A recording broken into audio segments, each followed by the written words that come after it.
1971 সালে মুক্তি পাওয়া হরে রাম হরে কৃষ্ণা ছবির পরিচালক ছিলেন দেব আনন্দ। জিনাত আমান এবং মমতাজ নায়িকার ভূমিকায় অভিনয় করেছিলেন, কিন্তু জিনাতের প্রতি আগ্রহ জন্মাতে থাকে দেব আনন্দের। তখন অবশ্য পরিচালক বিবাহিত 2 সন্তানের বাবা। পরিচালক রাম গোপাল বর্মা একসময় তার প্রতিটি ছবিতে উর্মিলাকে নায়িকা হিসেবে বেছে নিতেন। সিনেমার সেট ছাড়াও বহু জায়গায় তাদের একসঙ্গে দেখা যেত।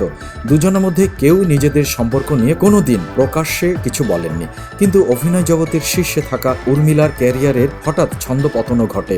পাপারজিতদের মতে রাম গোপালও তার কোনো ছবিতে উর্মিলাকে অভিনয় প্রস্তাব দিতেন না, ফলে নায়িকার হাতে কাজও কমে যেতে থাকে।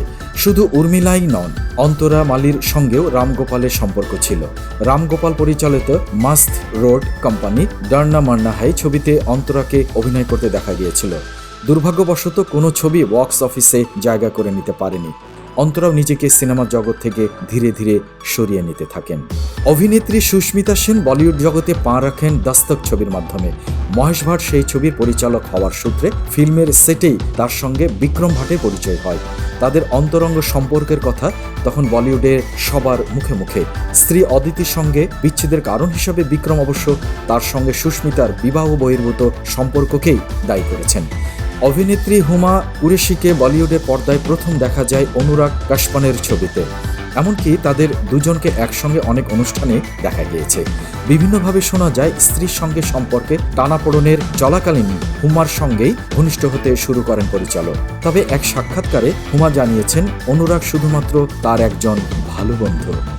জ্যাকুলিন ফার্নান্দেজ ও সাজিদ খানের সম্পর্কও ছিল অনেক দিনের। অভিনেত্রী ও পরিচালকের সম্পর্কের কথা প্রচারে আসে তাদের বিচ্ছেদের পর।